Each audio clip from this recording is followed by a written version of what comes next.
ভারতবর্ষে জ্যোতিষশাস্ত্র অত্যন্ত প্রাচীন একটি বিষয়।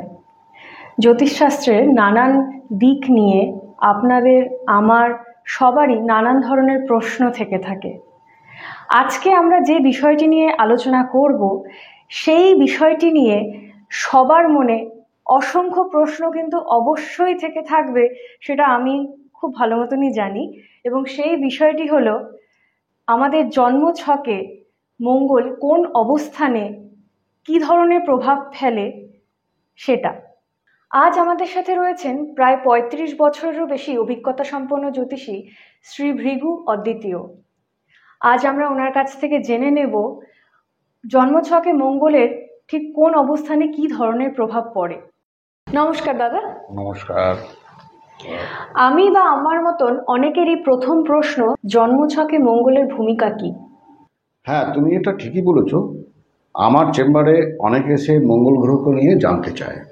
তো বৈদিক জ্যোতিষশাস্ত্র মতে মঙ্গল গ্রহকে আমরা তেজময় ও শক্তিকারক গ্রহ হিসাবে বলে থাকি।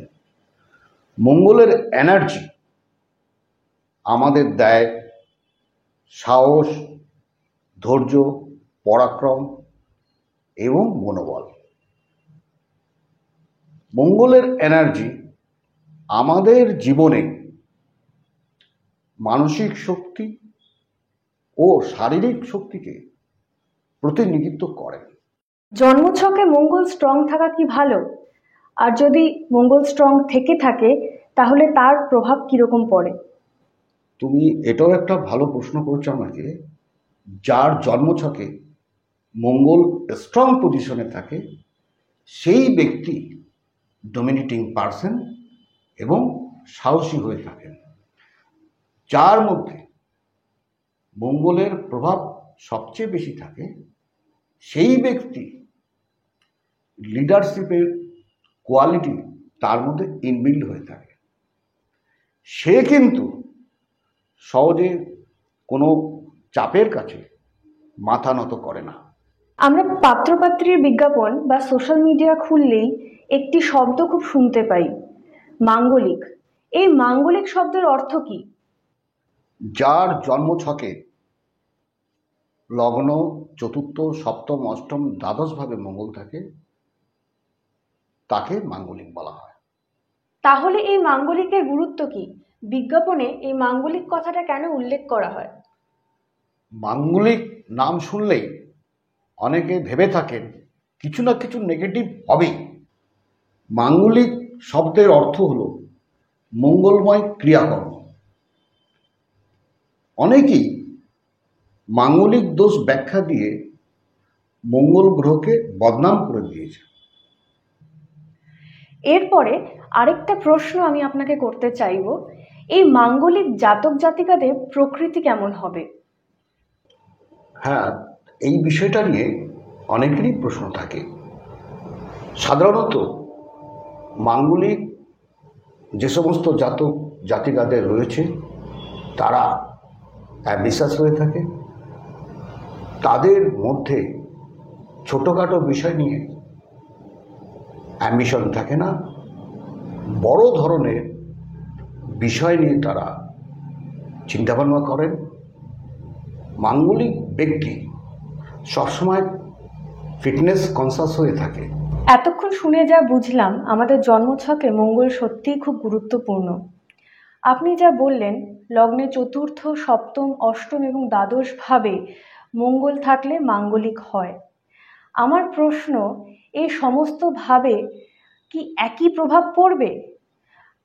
মানে বলতে চাইছি যে চতুর্থ ভাবে যেরকম প্রভাব বিস্তার করবে, সপ্তমেও কি একই রকম ভাবে প্রভাব বিস্তার করবে? না, সব ভাবগুলোতে একই প্রভাব পড়ে না। প্রত্যেকটা ভাবে আলাদা আলাদা প্রভাব পড়ে। লগ্নে মঙ্গল থাকলে, মঙ্গল তো তেজময় গ্রহ, তার মধ্যে তেজ থাকবে, সে অল্পেতে মেজাজ হারিয়ে ফেলবে। লগ্নে মঙ্গল থাকলে ক্রোধী ও সাহসী হয়। তার কারণে পারিবারিক দিক থেকে বিবাহিত জীবনে তার স্পাউজের সাথে মনোমালিন্য ঘটবে। চতুর্থভাবে মঙ্গল থাকলে জাতক জাতিকারা কঠোর হৃদয়ের হয়।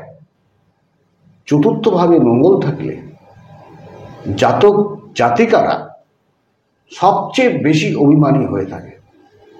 চতুর্থভাবে যদি পুরুষের মঙ্গল থাকে তাহলে তার পিতার সাথে মনোমালিন্য ঘটে।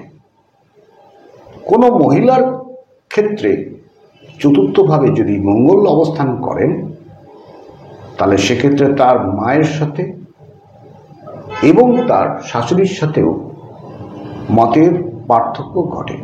আবার দেখুন, সপ্তমভাবে মঙ্গল থাকলে জাতক জাতিকারা বুদ্ধিমান, সাহসী এবং কঠোর পরিশ্রমী হয়ে থাকে।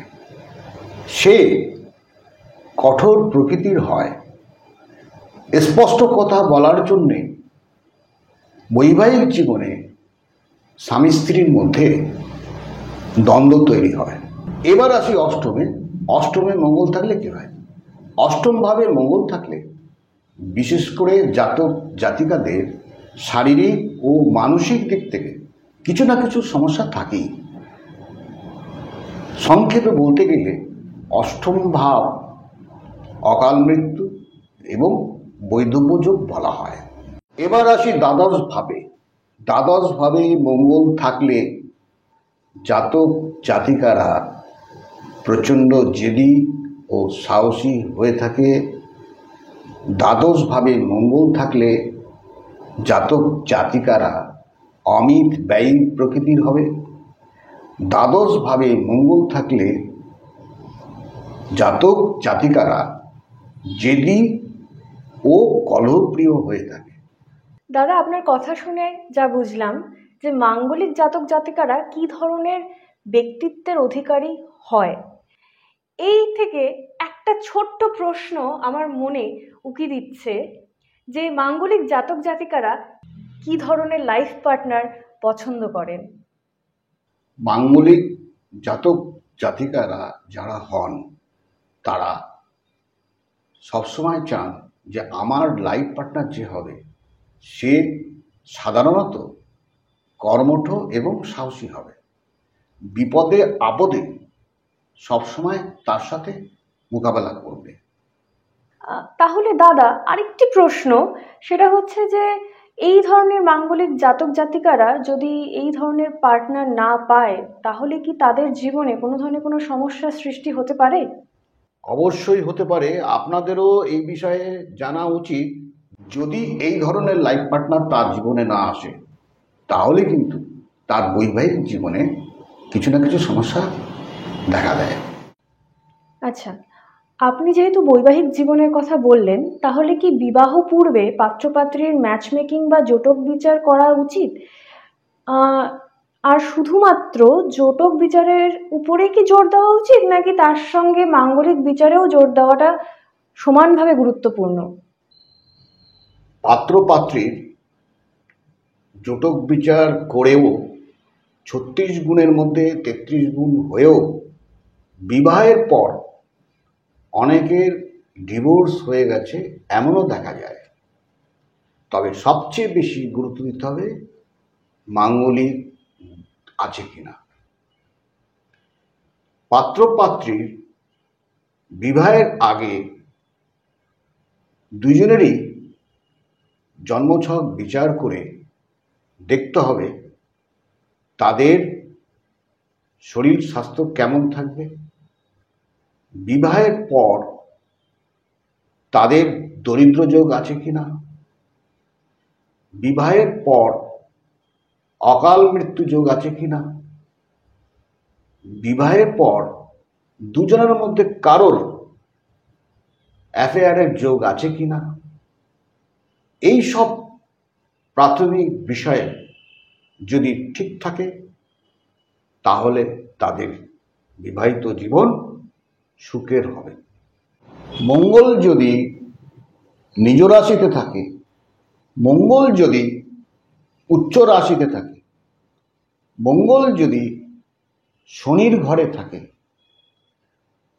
মঙ্গল যদি শনির দ্বারা দৃষ্ট হয়, মঙ্গল যদি বৃহস্পতির দ্বারা দৃষ্ট হয় তাহলে কিন্তু মাঙ্গলিক দোষ হয় না।